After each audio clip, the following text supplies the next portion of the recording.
उर्दू ज़बां का मज़ा घुलता है लफ्ज़ों का ज़ुबां पर। गुलजार साहब की ये पंक्तियाँ आज जो हमारे मेहमान हैं डॉक्टर मोहम्मद मुस्तमिर, उन पर बहुत ही ज़्यादा सूट करती हैं। और क्योंकि जो आज हमारे मेहमान हैं डॉक्टर मोहम्मद मुस्तमिर, वो किसी परिचय के मोहताज नहीं हैं।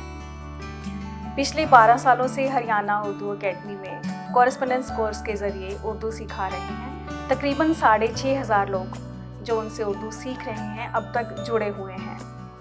इन उर्दू सीखने वाले स्टूडेंट्स में केवल कॉलेज या स्कूल के विद्यार्थी ही नहीं हैं।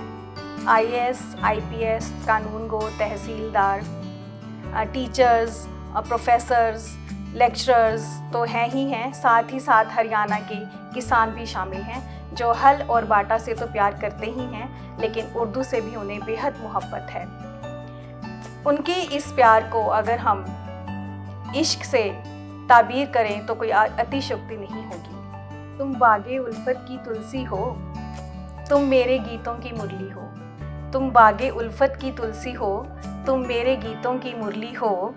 मुश्किल राहों में मुश्किल रह की, मुश्किल राहों में मुश्किल रह की, सच पूछो तो तुम मेरी शक्ति हो। ये जो मैंने पंक्तियाँ बोली हैं ये मोहम्मद मुस्तमिर जी की हैं, उनकी नज़्म की कुछ पंक्तियाँ हैं। तो आइए स्वागत करते हैं मोहम्मद मुस्तमिर जी का।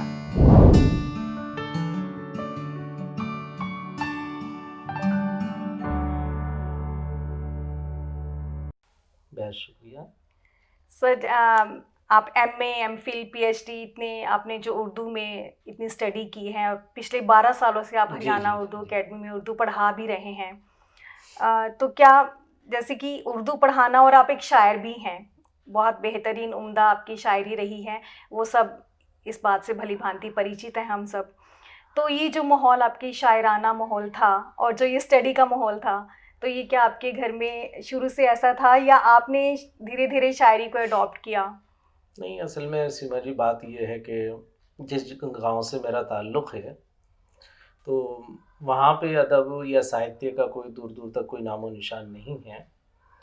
लेकिन पता नहीं ये अल्लाह की वदियत कही है या अल्लाह का मेरे ऊपर रहम की कही है, तो अचानक मुझे जो है लिखने पढ़ने का शौक़ लग गया। जी। जबकि मेरे ख़ानदान में या परिवार में इस तरह कोई ऐसा कोई ना शायर पैदा हुआ है ना अदीब पैदा हुआ है, तो मैं तो इसे सिर्फ़ अल्लाह का अतिया कहूँगा। और बस फिर आहिस्ता आहिस्ता शौक़ हुआ तो लिखने लगे। पहले तुकबंदी किया करते थे, लेकिन एक वक्त वो आया कि कुछ लोगों ने मशवरा दिया कि शायरी वायरी आप छोड़िए। तो बहरहाल मैंने 2002 में कुछ गज़लें कही थी, तो उस वक्त मुझे शऊर भी नहीं था कि शायरी में बहर वज़न क्या होती हैं तमाम चीज़ें। तो उन्होंने कहा कि मुस्तमिर साहब देखिए कि बल्कि मेरे उस्ताद मोहतरम जिनके अंडर में, जिनकी निगरानी में मैंने MPhil की, तो उन्होंने मशवरा दिया कि आप शायरी को छोड़ के नस्र की तरफ आइए, प्रोज़ की तरफ आइए आप, क्योंकि शायर तो बहुत ज़्यादा एक जम्मे गफ़ीर है, एक भीड़ है पूरी तरीक़े से, और उसमें आप अपनी पहचान नहीं बना सकते जल्दी से। लेकिन नस्र की तरफ या अफ़साना निगारी की तरफ या आलोचना की तरफ या आप जो है तहक़ीक़ की तरफ जो है, नस्र प्रोज़ की तरफ आप जो है, गद्य विदा की तरफ आप जो है तवज्जो दीजिए। तो ख़ैर मैंने उनके मशवरे पे अमल किया और फिर मैंने उसको जो तुकबंदी किया करता है, जो भी कुछ था उस ज़माने में, वो उसे शायरी तो आप नहीं कह सकते हैं। तो फिर हम नस्र की तरफ आ गए पूरी तरीक़े से। अब जहाँ तक शायरी का ताल्लुक़ है, शायरी असल में मैंने तो बिल्कुल छोड़ दी थी, तर्क कर दी थी। लेकिन कुछ लोगों ने कहा कि मुस्तमिर साहब के तो बस का ही नहीं है शायरी करना। तो हमने ये लोगों के यूँ कहिए कि चैलेंज का नतीजा है कि जो आज मैं मतलब शायरी कर रहा हूँ, हमने कहा भाई ठीक है अब हम शायरी करेंगे। उसके बाद हमने खैर बहर वज़न को जाना और कुछ किताबें अरूज़ के ताल्लुक़ से पढ़ी, और फिर अफ़साना निगारी के साथ में और तनक़ीद के साथ में, आलोचना के साथ में, इस तरीक़े से जो है शायरी, वो जो पुराने बही खाते थे फिर उनको उठाए और जो है कुछ पुरानी गज़लें थी उनको सही किया, उनको बहर वज़न में लाए और कुछ नए तरीक़े से जो है फिर ये शुरुआत हुई। सबसे पहले जो है अगर मैं कहूँ कि बहर वज़न में कोई मैंने शेर कहा तो वो अपनी बीवी के ताल्लुक़ से कहा कि तुम सांसों में बसती हो, तुम भी तो एक हस्ती हो, देखा मैंने सारा जग, नैनों में तुम जचती हो। तो बहुत खैर इस खूब। तरीके से जी, ये शायरी की शुरुआत हुई। शायरी तो असल में लोगों ने मुझे उकसाया है। शायरी तो के लिए। जी, जी, जी, नहीं तो मैं तो बुनियादी तौर से नस्र का आदमी रहा और आलोचना का तो यही मेरा मैदान था। और अब तक बहुत सारी किताबें भी आ गई हैं, तकरीबन 7 किताबें आलोचना और जी, शोधात्मक किताबें जो है शाये हो चुकी हैं, और जी। 2 अफ़सानवी मजमूए आ चुके हैं, कहानी संग्रह आ चुके हैं, और शायरी का जहाँ तक है, इनकलाबी कलंदर के नाम से जल्दी ही शाये हो रहा है। आप हज़रात के सामने इंशाअल्लाह जल्दी आप बहुत-बहुत रूबरू होंगे। शुभकामनाएँ आपको। जी। तो इंतज़ार इस तरीके रहेगा। से जो है ये शायरी का सफ़र इस तरीके से ये शुरू हुआ। और तो क्या कभी आपको अब्बू से डाँट भी पड़ी शुरू में जब आपके घर नहीं, में असल शायरी में का माहौल वालिद नहीं था? मोहतरम जो हैं वो क्योंकि मैं अगर इस बात को कहूँ कि भाई बहनों में मैं सबसे छोटा हूँ, बस मुझसे एक छोटे हैं, तो वालिद साहब तो इतने बुज़ुर्ग हो गए थे कि उनको इन चीज़ों से कोई सरोकार नहीं था किसी तरह का। जी, और बस वो ये जानते थे कि मेरा बेटा पढ़ रहा है, पढ़ाई कर रहा है, वो नहीं जानते थे कि ये शायरी कर रहा, क्या कर रहा। उनके लिए तो काला अक्षर भैंस बराबर वाली जी, मामला था। हाँ, दादा मरहूम हमारे जो है वो बहुत अरबी के और फ़ारसी के और मुंडी हिंदी के वो बहुत बड़े स्कॉलर थे, जी। और बेहद अच्छे कैलीग्राफ़र भी थे वो। ओके। लेकिन जहाँ तक वालिद साहब का ताल्लुक, पता नहीं उन्होंने कैसे नहीं पढ़ा, क्यों महरूम रह गए उस तालीम से वो। लेकिन बच्चों को उन्होंने पढ़ाया, और हम सब लोगों को ये हमारे लिए खुशी की बात है और फ़ख्र है अपने वालिद साहब पे बिल्कुल कि सर, ये तो जवाब। बिल्कुल। जी। सर, इससे पहले कि हम बातों का सिलसिला शुरू करें, जी, मैं जी। चाहती हूँ कि आप हमें पहले अपनी कोई गज़ल सुनाएँ।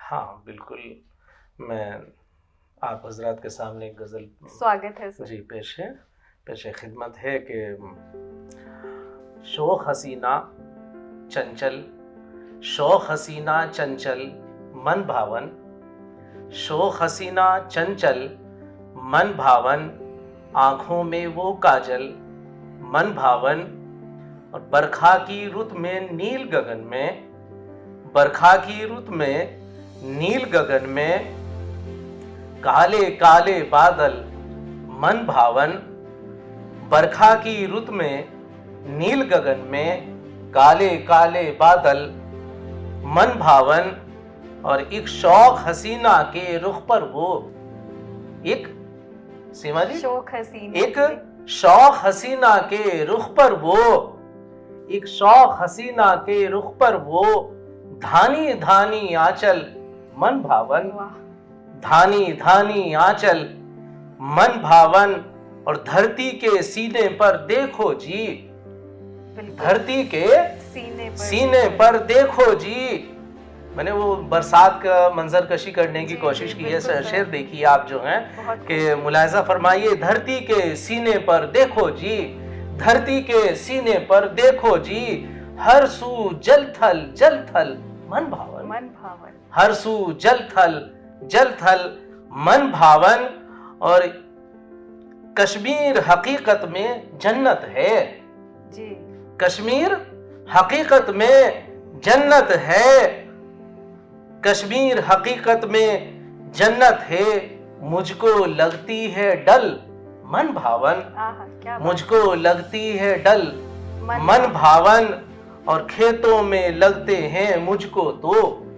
देखिए, मैं कोशिश करता हूँ कि हिंदुस्तान का जो कल्चर है और हमारी जो संस्कृति है और जिनसे हम दूर होते जा रहे हैं, कोशिश की है इस शहर में देखिए कि खेतों में लगते हैं मुझको तो, खेतों में लगते हैं मुझको तो, पाटा हैरो और हल मन भावन, वाह! क्या बात! पाटा हैरो और हल मन भावन, और मेहनत कश का मंजर देखो तो, मेहनत कश का मंजर देखो तो, चरखी सरसों और खल मन भावन, बहुत खूब। चरखी सरसों और खल मन भावन, और पंछी रहते हैं यूं तो बन में, पंछी रहते हैं यूं तो बन में, नगमा तेरा कोयल मन भावन, बहुत नगमा तेरा कोयल मन भावन, और पर्वत की गोदी में सुंदर से, पर्वत की गोदी में सुंदर से, नदी नाले कलकल मन भावन, वाह वाह, नदी नाले कलकल मन भावन, और नील गगन के दामन में उड़ते, नील गगन के दामन में उड़ते पंछी के दल मन भावन, वाह क्या पंछी के दल दल के दल मन भावन। और हीर दुआ है शायर की दिल से, हीर हीरांचा, बिल्कुल हीर दुआ है शायर की दिल से, हीर दुआ है शायर की दिल से, गुजरे तेरा हर पल मन भावन, बहुत गुजरे तेरा हर पल मन भावन। हीर एक जो है रूपक है, वो एक आशिक के लिए इस्तेमाल हुआ है, ना कि हीर से मुराद बिल्कुल हीर नहीं है यहाँ पे जो है। जी। और आप देखिए कि जो हमारे जिनको हम जो है पूजिए भी मानते हैं कुछ दरख्तों को, जैसे बरगद और पिरवल, देखिए मैंने उनको किस तरीके से शहरी जामा पहनाने की कोशिश की है। श्रीमान जी देखिए जो है समाप्त फरमाइए कि पटपट की आवाजों में यारो, पटपट की आवाजों में यारो, पटपट की आवाजों में यारो, है बरगद और पीपल मन भावन, है बरगद और पीपल मन भावन, है बरगद और पीपल मन भावन। और आखिरी शेर है इस गजल का, लोग बजिद हैं महफिल में अब यूं, लोग बजिद हैं, लोग बजिद हैं महफिल में अब यूं, कह दे भी एक गजल मन भावन, वाह वाह कह दे भी एक गजल मन भावन। शुक्रिया, बहुत खूब सर। आपकी इस गजल में आपने प्रकृति, प्रेम, किसान, पंछी, आकाश, नील गगन सब कुछ शामिल किया आपने सर। बहुत ही कोशिश की है, अदना सी कोशिश की है, बिल्कुल और आपको पसंद आई। बहुत खूब सर, और हमारे सुनने वालों को भी यकीनन बहुत पसंद आएगी ये गजल। सर जैसे कि आपकी शायरी में मोहब्बत भी है, हुस्न भी है, तो आपकी जो शरीके हयात हैं यानी कि आपकी धर्मपत्नी, वो आपको किस रूप में पसंद करती हैं? आपको एक शायर के रूप में देखती हैं, टीचर के रूप में देखती हैं? तो क्या वो कभी आपको कहती होंगी कि आपने मेरे लिए क्या लिखा है आप वो सुनाएं? लेकिन हम ज़रूर सुनना चाहेंगे आपसे। देखिए, कहते हैं कि हर कामयाब मर्द के पीछे एक औरत का हाथ होता है, लेकिन जहाँ तक शायरी का ताल्लुक़ है, शायरी से उनको कोई ख़ास दिलचस्पी नहीं है जी। लेकिन जब मैं उनके लिए लिखता हूँ तो फिर मुझे ऐसा महसूस होता है कि हाँ दिलचस्पी है। और मैं तो बल्कि ये कहता हूँ कि अगर बीवी को जो है महबूब मान लिया जाए तो ज़िंदगी और हसीन हो जाती है। बिल्कुल सर, मैं मानती हूँ इस बात को। तो मैं तो जो है बीवी को जो है अपना आशिक भी मानता हूँ, माशूक भी मानता हूँ, अपना महबूब भी मानता हूँ। और कई गज़लें मैंने कही हैं, नज़्म भी लिखी है, जैसे कि मैंने अभी शुरू में 2 शेर सुनाए थे कि तुम सांसों में बसती हो, तुम भी तो एक हस्ती हो, देखा मैंने सारा जग, नैनों में तुम जचती हो। और इसका उन्वान भी यानी कि टाइटल भी मैंने दिया था मेरी बीवी जी। लेकिन कुछ गज़लें भी कही हैं, और वो गज़लें मैंने 3 गज़लें ख़ास तौर से जो हैं अपनी बीवी को समर्पित कर दी हैं, वक्फ कर दी हैं, उन्हीं के नाम हैं, वो उन्हीं को नज़र कर दी हैं। सुनना चाहेंगे तो बिल्कुल मैं चाहूँगा कि जो है, और मैं आपके सामने वो पेश करता हूँ, आप मुलाहिज़ा फरमाइए उसे कि तुम बागे उल्फत की तुलसी हो, तुम बागे उल्फत की तुलसी हो, तुम मेरे गीतों की मुरली हो, तुम बागे उल्फत की तुलसी हो, तुम मेरे गीतों की मुरली हो। मुश्किल राहों में मुश्किल रह की, मुश्किल राहों में मुश्किल रह की, सच पूछो तो तुम मेरी शक्ति हो, सच पूछो तो तुम मेरी सच पूछो तुम मेरी शक्ति हो। मुश्किल राहों में मुश्किल रह की, सच पूछो तुम मेरी शक्ति हो। और तुमसे है मेरी हर एक खुशी, तुमसे है मेरी हर एक खुशी, तुम ही ईद दिवाली होली हो, बहुत खूब, तुम ही ईद दिवाली होली हो। और सच कहता हूं मैं संगम में तुम। सीमा जी बहुत खूब। वो जज्बात देखिए जो हैं, जो वो शायद आप भी महसूस करें उस जज्बे को, जिसको मैंने समोने की यहाँ कोशिश की है कि सच कहता हूं मैं संगम में तुम, सच कहता हूं मैं संगम में तुम, चंदा से भी सुंदर लगती हो। वाह वाह क्या बात है सर। सच कहता हूं मैं संगम में तुम, चंदा से भी सुंदर लगती हो। और बदले हर ले जो दुख को पल भर में ही, हर ले जो दुख को पल भर में ही, हर ले जो दुख को पल भर में ही, ऐसी तुम तो जीवन साथी हो, वाह। ऐसी तुम तो जीवन साथी हो, और मेरे कहने पर तुम हरदम ही, मेरे मेरे कहने पर तुम हरदम ही, सांसों में तुम मेरी ढलती हो, बहुत खूब। सांसों में तुम मेरी ढलती हो। और देखिए कि झरने पावन गीत जहां गाएं,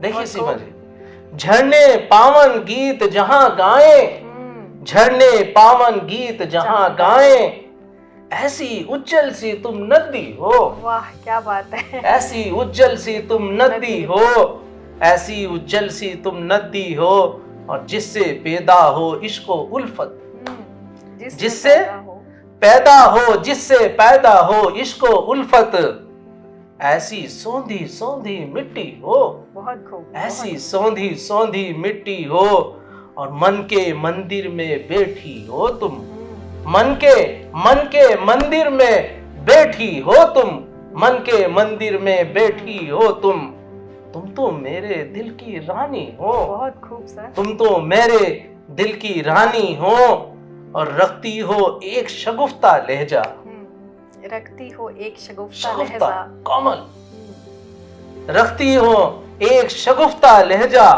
सच में तुम उर्दू की बोली हो। क्या बात है सर, वाह। सच में तुम उर्दू की बोली हो। और इस मौके पे मुझे एक शेर याद आ रहा अख्तर शाहजहांपुरी का। सीमा जी मैं चाहूंगा कि इस मौके पे वो जो है कि नौहा कहते हैं शोक गीत जी, तो अख्तर शाहजहांपुरी कहते हैं कि अभी तहजीब का नौहा न लिखना, अभी तहजीब का नौहा न लिखना, अभी कुछ लोग उर्दू बोलते हैं, अभी तहजीब का नौहा न लिखना, अभी कुछ लोग उर्दू बोलते हैं। असल में देखिए कि ज्यादातर आप देखते होंगे मुशायरों में शायर हजरात जो होते हैं वो औरत जात के ऊपर तंज करते हैं, बीवियों के ऊपर भी तंज करते हैं, लेकिन मैंने कोई शेर अभी जिंदगी में ऐसा नहीं कहा कि मैंने अपनी बीवी पे तंज किया। तो यकीनन वो तो बहुत खुश रहती होंगी आपकी। और जब उन्होंने ये गजल सुनी, बल्कि 3 गजलें मैंने उनको समर्पित करी, और कमाल देखिए कि तीनों गजलें जो हैं एक ही दिन में हुई। वाह। अलग काफिया रदीफ है, और वो जो है कोशिश की है कि उनके तमाम जिंदगी के जो उनके पहलू होते हैं एक बीवी के खास तौर से, तो उन तमाम पहलुओं को मैंने समेटने की अदनासी कोशिश की है। उस दिन आप बिल्कुल अपनी उनके याद में होंगे सर कि एक ही दिन में उनकी 3 गजलें पूरी हुई हैं उन पर। हाँ बस उस मूड में होंगे आप। जी बिल्कुल वो मूड होता है ना वो कि उनका भी अच्छा मूड था, और जब उन्होंने सुनी तो बहुत खुश हुई वो जो है।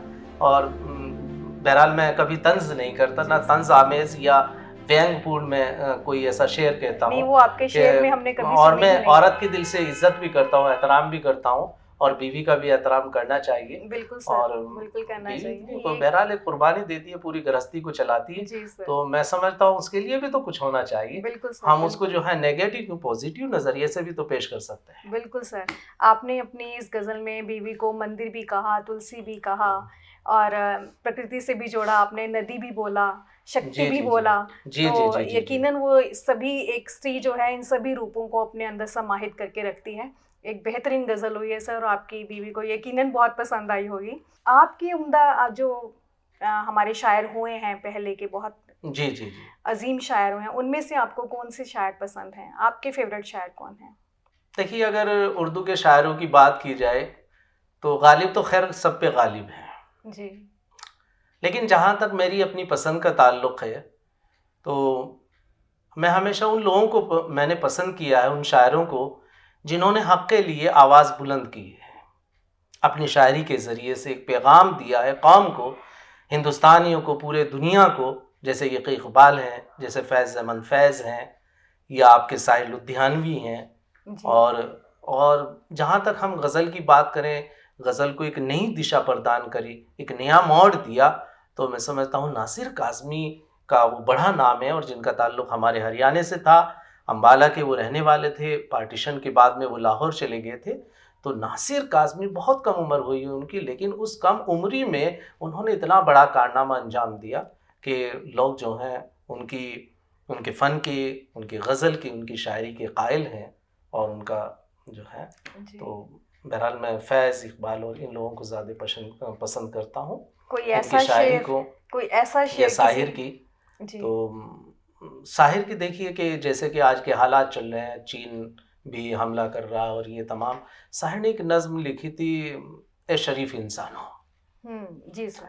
तो शरीफ इंसानों, मैं समझता हूँ कि जब जब इस तरह के हालात होंगे, यानी कि उथल पुथल के हालात, वो नज़्म हमेशा जो है वो सादिक आती रहेगी, बिल्कुल यानी सर, कि उस पे जो है वो सच साबित होती रहेगी उन हालात पे। बिल्कुल सर। अगर आप इजाज़त देते हैं बिल्कुल तो सर, आप हमें सुनाएं सर। तो चंद शेर बिल्कुल उसके सर, जो है स्वागत है सर। मैं आपके सामने पेश कर देता हूँ। मैं जी आपके सामने जो है साहिर की बहुत मशहूर नज़्म है शरीफ इंसानों, तो उसके ताल्लुक से मैं कुछ अशारा चाहूँगा कि आपके जी गोश सर, गुजार हो जाए। स्वागत है। तो खून खून अपना हो या पराया हो, खून अपना हो या पराया हो, खून अपना हो या पराया हो, नस्ल आदम का खून है आखिर। जंग मशरिक, मशरिक यानी कि पूरब, और मगरिब कहते हैं पश्चिम को। जंग मशरिक में हो कि मगरिब में, जंग मशरिक में हो कि मगरिब में, हमने आलम का खून है आखिर। बिल्कुल सर। बम घरों पर गिरे के सरहद पर, बम घरों पर गिरे के सरहद पर, रूह तामीर जख्म खाती है। यानी कि तामीर आत्मा की जो हमारी इमारत है वो वहां भी जख्म लगते हैं। खेत अपने जले के औरों के, देखिए किस तरीके से खेत अपने जले के औरों के, जीस्त फाकों से दिल मिलाती है। जीस्त कहते हैं जिंदगी को, और फाके कहते हैं यानी कि खाने की कमी या कमी पड़ना, जो है खाने के लाले पड़ जाना। कि खेत अपने जले के औरों के, खेत अपने जले के औरों के, जीस्त फाकों से दिल मिलाती है। टैंक आगे बढ़े के पीछे हटे, टैंक आगे बढ़े के पीछे हटे, कौक धरती की बांझ होती है, कौक धरती की बांझ होती है। फतेह का जश्न हो के हार का सोग, फतेह का जश्न हो के हार का सोग, जिंदगी मैयतों पे रोती है। जनाजे वहां भी उठते हैं, यहाँ भी उठते हैं, चाहे बात जश्न की हो या शौक की हो।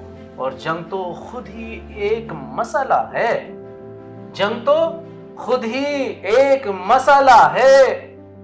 जंग क्या मसलों का हल देगी, जंग क्या मसलों का हल देगी। आग और खून आज बख्शेगी, भूख और एहतजाज कल देगी। इसलिए शरीफ इंसानों, इसलिए ए शरीफ इंसानों, जंग टलती रहे तो बेहतर है। इसलिए शरीफ इंसानों, जंग टलती रहे तो बेहतर है। आप और हम सभी के आंगन में शमअ जलती रहे तो बेहतर है।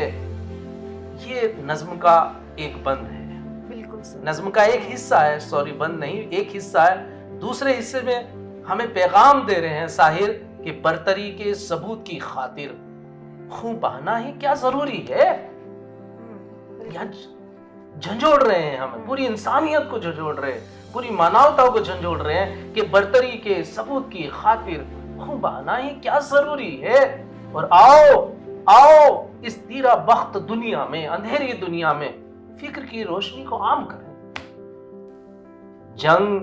जंगों के फलसफे के खिलाफ, अमन पुरअमन जिंदगी के लिए। बहुत खूबसूरत, शुक्रिया। ये साहिर साहब की ये साहिर साहब बहुत ही मकबूल रही है ये। और सबसे बड़ी हैरानी की बात ये कि उस समय भी जंग का माहौल था, आज भी जंग का माहौल है। तो उस समय भी ये समय अनुकूल हम इसको कह सकते हैं, और आज भी ये बहुत ही पूरी तरह से आज के माहौल पर फिट बैठती है ये गज़ल। बहुत खूब, आपने बहुत अच्छे तरीके से आपने सुनाई सर। तो सर जैसे कि आपका जो ये सुनाने का अंदाज़ है बहुत ही खूबसूरत अंदाज़ है, तो शायरी में ये अंदाज़ भी बहुत मायने रखता है। कि शेर कहना, शेर लिखना और उसको कहने का अंदाज़, उसको पढ़ने का अंदाज़, इस बारे में भी आप हमें ज़रूर गाइड कीजिए, क्योंकि जो आज के युवा हैं उनका शायरी की तरफ बहुत रुझान है। अक्सर नए बच्चे आते हैं तो उनको आप ज़रूर गाइड करें कि शेर पढ़ने का और शेर कहने का लहज़ा क्या होना चाहिए, कैसा होना चाहिए। देखिए सीमा जी, आपने एक ही वक्त में 2 सवाल कर दिए हैं, बिल्कुल। लहजे की बात और हाँ, नई जनरेशन की बात जो है। बिल्कुल। तो दोनों का मैं आपको जवाब दूंगा अलग अलग जो है। बिल्कुल सर। देखिए, इसमें कोई शक नहीं है कि बड़े बड़े शायर हुए हैं, लेकिन उनकी शायरी बहुत मशहूर हुई है। लेकिन जब वो मुशायरों में पढ़ते थे तो वो सामीन को, यानी कि जो हमारे श्रोता और दर्शक हुआ करते थे, उनको कभी वो मुतासिर यानी कि प्रभावित नहीं कर सके। तो अब इसको, जहाँ तक मेरी आपने बात की है कि लहजा और ये पढ़ने का अंदाज़, तो मैं तो यही कहूँगा सीमा जी कि ये सब गॉड गिफ्ट है। आप इसे चाह के भी नहीं आप पैदा कर सकते। हाँ, कुछ होती है अंदर की जो उसके अंदर जो है जौहर होते हैं, उन्हें एक जब मौका मिलता है तो वो निखर जाते हैं। निखार तो पैदा हो जाता है, लेकिन जहाँ तक जो है किसी के अंदर किसको किस तरह का लबो लहजा इख्तियार किया है उसने या दिया है ईश्वर ने, तो मैं समझता हूँ ये सब गॉड गिफ्ट है। और जो है, जहाँ तक अब दूसरा सवाल आपका नई नस्ल का, नई नस्ल हमारी जो है वो बहुत ज़्यादा उर्दू की तरफ राग़िब हो रही है, यानी कि माइल है वो इस हाँ तरफ जी। आ रही है। जी। सबसे बड़ी बात तो कि क्या है कि उर्दू जो है एक ज़बान ही नहीं बल्कि एक तहज़ीब भी है, एक सलीक़ा है। और कि जब उर्दू में कोई बोलता है तो लगता है कि कोई पढ़ा लिखा जो है बात कर रहा है। और कहते हैं कि उर्दू एक मीठी ज़बान है और इसका जहाँ तक मिठास का, इसकी हलावत का ताल्लुक़ है और इसकी मधुरता का ताल्लुक़ है, वो इसके लबो लहजे में है। अगर आप कितने ही अच्छे अल्फाज बोल लीजिए, लेकिन अगर लबो लहजा आपका दुरुस्त नहीं है, तो अगर लहजे को आपने लहजा कह दिया तो ज़बान तो वहीं समझिए इसका हुस्न ख़राब हो गया। तो इसका जो यानी कि जो इसका लबो लहजा है वही नई नस्ल को जो है अपनी तरफ जो है खींचता है। और शेर व शायरी के तो आज की नई नस्ल बहुत ज़्यादा जो है दिलदादा है। भले ही उन पे स्क्रिप्ट ना आती हो, लेकिन वो उर्दू को जो है हिंदी स्क्रिप्ट के ज़रिए से समझने की कोशिश करते हैं और उनको समझने, और नई नस्ल आ रही है। और मुझे इस मौके पे एक शेर याद आ रहा है कि वो उर्दू का मुसाफिर है यही पहचान है उसकी। वो उर्दू का मुसाफिर है यही पहचान है उसकी, जिधर से भी गुजरता है सलीका छोड़ जाता है। बिल्कुल। तो ये वाकई हकीकत में जो है ये सलीके वाली ज़बान है, तहज़ीब वाली ज़बान है। लगता है कि हाँ, देखिए कि आप अगर यूँ कहते हैं आपके भाई ये सामान भीतर रखा, तो एकदम कहते हैं कि यार गाँव के रहने वाला है क्या, गाँव से ताल्लुक़ है। लेकिन जब आप कहते हैं कि अंदर सामान अंदर रखा हुआ है, अंदर से ले लीजिए, तो यानी कि लगता है सामने वालों को भी यार ये एक मुहज़्ज़ब आदमी, यानी कि एक सभ्य आदमी है। तो यानी कि उर्दू जो है वो एक सभ्यता की भी निशानी है, जैसे मैंने अभी कहा तहज़ीब की ज़बान है।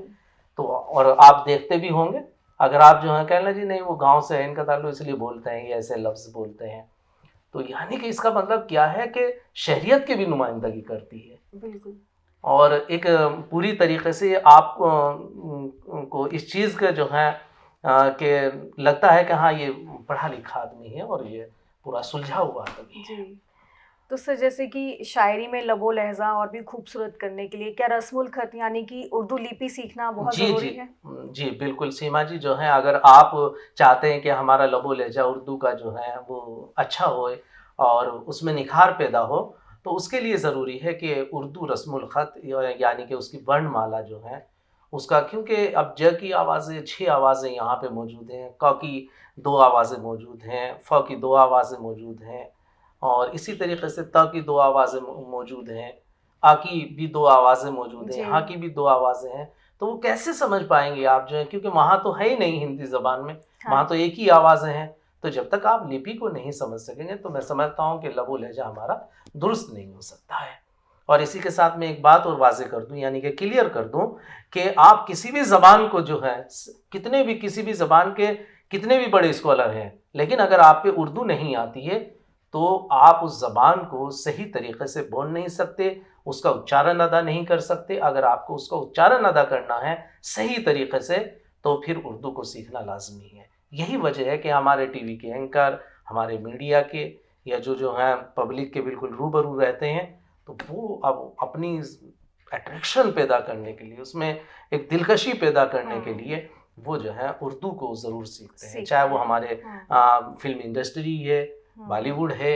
ऐसा हो ही नहीं सकता है कि बाकायदा वो भी डायरेक्टर और प्रोड्यूसर वगैरह अपने साथ में एक बाकायदा ट्यूटर रखते हैं उर्दू का, क्योंकि आजकल नई नस्ल जो आ रही है वो तो उर्दू क्या हिंदी की स्क्रिप्ट से भी वाकिफ नहीं है। हाँ जी, बिल्कुल। तो इसलिए जो है, लेकिन वो रोमन लिपि में ही उनको जो है वो एक टीचर जो है, उनको एक ट्यूटर जो है वो समझाता है।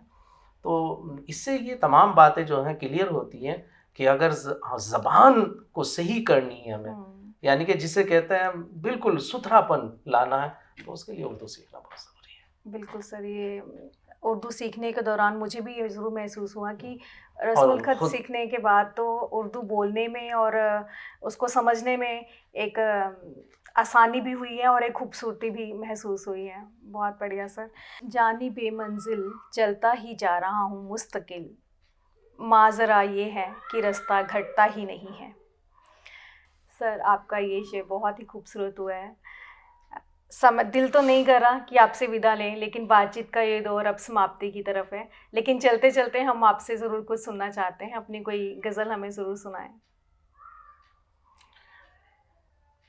देखिए, बहुत दिन पहले मैंने एक नज़्म लिखी थी, यानी कि कविता जी, गुजरन के उन्वान से, गुजरन शीर्षक है।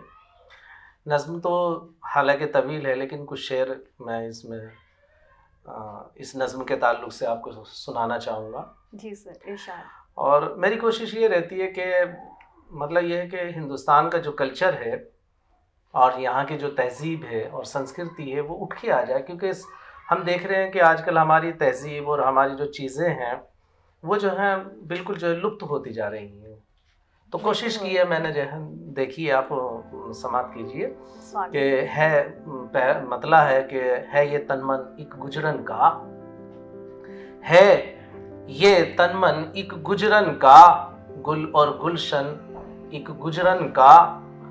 और देखिए, किसी ज़माने में हम उपलों से खाना बनाया करते थे, तो कोशिश की है लकड़ी उपले गोबर के, है लकड़ी उपले गोबर के, अब भी ईंधन एक गुजरन का, अब भी ईंधन एक गुजरन का, और सिल बट्टे लोटे मिट्टी के,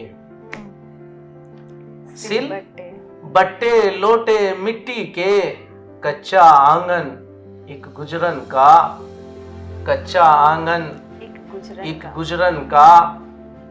और सपनों में बजता है अब भी, सपनों में बजता है अब भी, सुंदर कंगन एक गुजरन का, सुंदर कंगन एक गुजरन का। और बकरी भैंसे उसकी दौलत, बकरी भैंसे उसकी दौलत, सुंदर उपवन एक गुजरन का, सुंदर उपवन एक गुजरन का। और कुटिया उसकी मंदिर मस्जिद।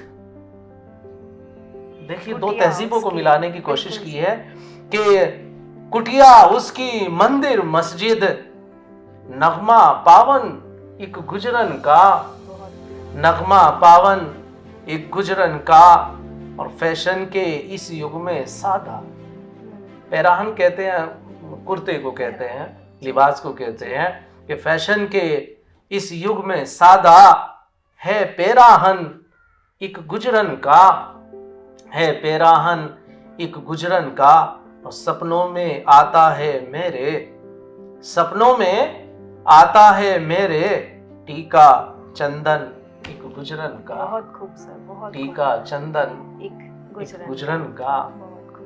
बहुत खूबसूरत इसका अनुमान है सर। बहुत बहुत शुक्रिया सर, आपने व्यस्त समय में से दिल से चैनल के लिए आपने वक्त निकाला, आप यहाँ तशरीफ़ लाए।